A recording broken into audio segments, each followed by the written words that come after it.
Remakes are everywhere right now. Some of them are lazy cash grabs, but some of them, they remind you exactly why you fell in love with gaming in the first place. These are those ones. かなりピンチ。 There's a whole generation of people who remember exactly where they were when they first played Final Fantasy VII. That opening cinematic, the train pulling into Midgar, that music kicking in. For a lot of kids in the late 90s, this was the game.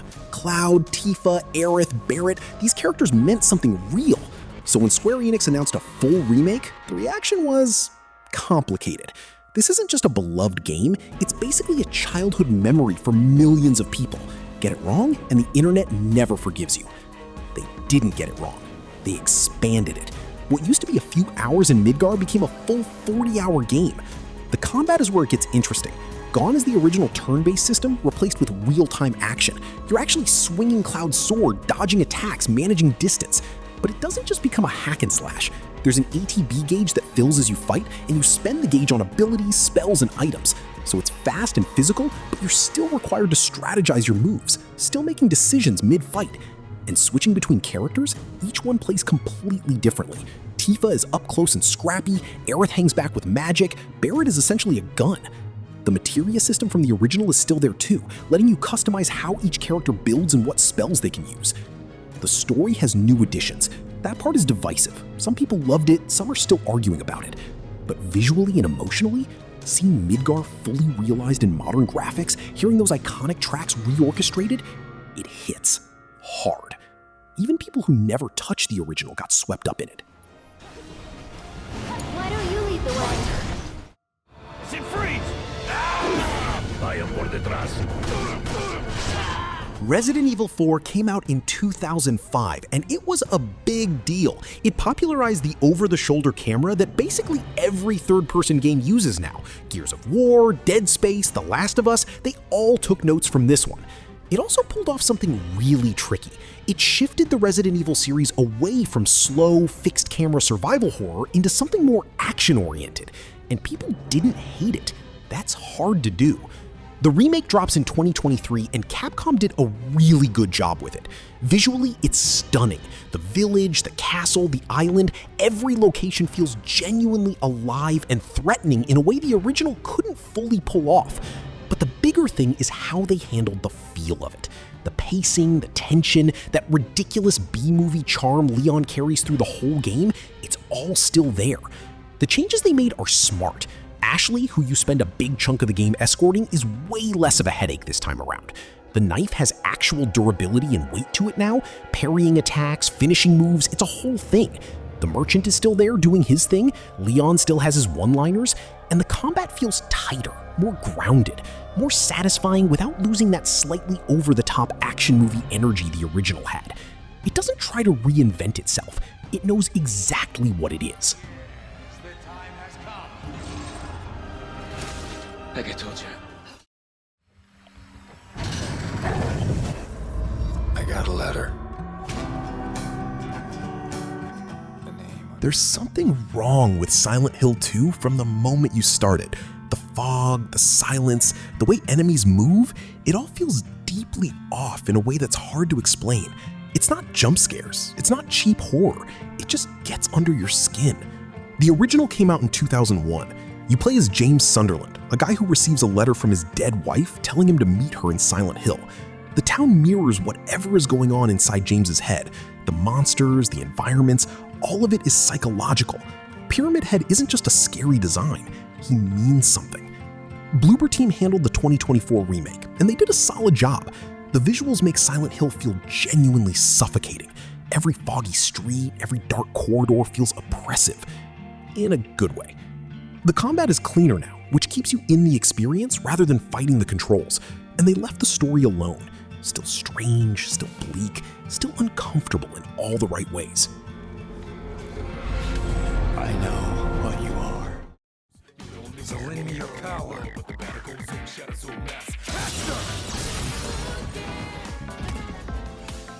Persona 3 is a weird one to explain to someone who hasn't played it. You're a high school student, you fight monsters during a secret hour that exists between one day and the next, and you're also trying to make friends and study for exams. It sounds bizarre, but it's probably just Japanese. The original came out in 2006, and it was rough around the edges in some ways. No direct control over your party members, some content locked behind a separate release, the visuals obviously dated. The Reload version in 2024 fixes basically all of that. New voice acting, completely rebuilt visuals, quality of life changes all over the place. They even added a new social storyline that wasn't in the original. What's impressive is they kept the tone. Persona 3 is a game about death, about how you live knowing that it ends. That theme doesn't get softened. It still hits like a truck at the end. They just made sure more people could actually get there comfortably. Falling apart here. Hey, Isaac. Coming? Where is everybody? Dead Space in 2023 is what happens when a studio clearly loves the source material. The original 2008 game reminded everyone that space is perfect for horror. Isaac Clarke on a space station full of reanimated corpses, completely alone. No HUD on screen, health displayed on his suit. It was immersive horror done right. The remake keeps that and then some.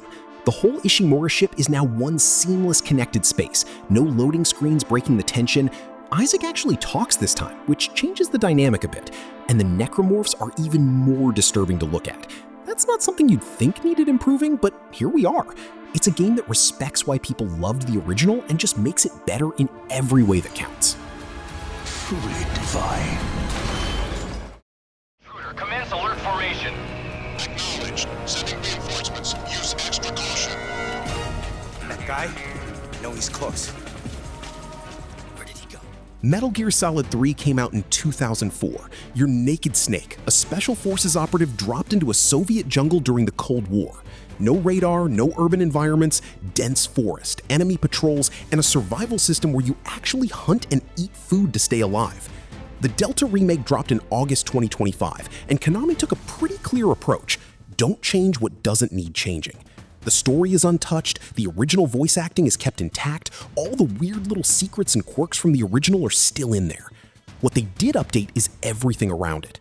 Visually, it's been fully rebuilt in Unreal Engine 5, and it shows. The jungle feels dense and alive in a way the PS2 version obviously couldn't pull off. The controls got a modern overhaul, smoother camera, better movement, a new radial menu so you're not constantly digging through screens to swap your camouflage or treat wounds.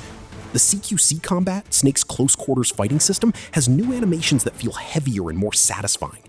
It's not a reinvention, it's a clean, respectful update to a game that was already well put together. And for a lot of people, it's the best way to experience the story for the first time. Hey, don't you go getting any funny ideas.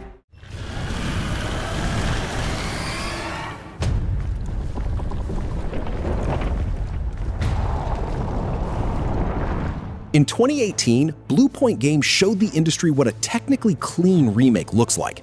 The original Shadow of the Colossus from 2005 was unlike anything at the time. A massive open world where your only enemies are these enormous creatures. No towns, no NPCs, no side quests, just you, your horse, and 16 colossi to take down. That's the whole game. And taking one down is an experience. You're this small, fragile guy figuring out how to even approach something the size of a building. You study it, find a way to climb it, and then you're holding on for your life while this thing is thrashing, trying to shake you off. When you finally drive your sword in and it falls, it's not just satisfying. There's something almost sad about it. These things aren't really monsters. They're just there. And you're the one showing up to kill them. The game never lets you forget that. Bluepoint rebuilt it from scratch visually. Every colossus, every blade of grass, every crumbling ruin. But the gameplay is identical. They didn't touch what worked. They just made it look the way you always imagined it did.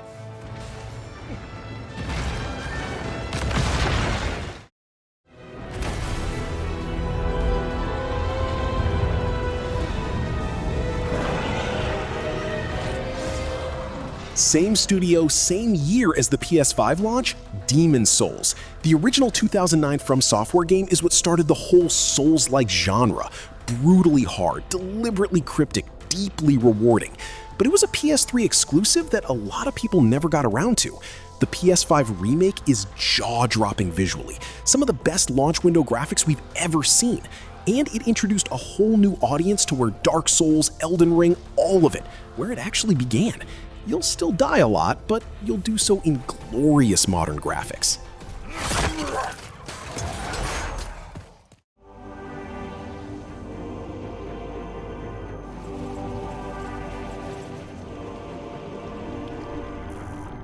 Last one. Metroid Prime Remastered dropped in 2023 and Nintendo kinda just announced it and released it the same day. Classic Nintendo. The original 2002 GameCube game was something different. First person, but not really a shooter. More about scanning environments, piecing together a mystery, figuring out where to go next. Samus alone on an alien planet. No hand-holding, no waypoints, just you and this strange world slowly opening up around you. The remaster brought it fully up to modern standards. Dual analog controls, rebuilt textures, lighting that makes the whole thing feel current. And because the original design was so solid, it holds up completely. Some things just don't age. What all of these have in common is they respected the source material. Some of them needed a full rethink. New mechanics, expanded story, modernized combat. Others just needed to look the part. How many of these have you actually played? Drop it in the comments.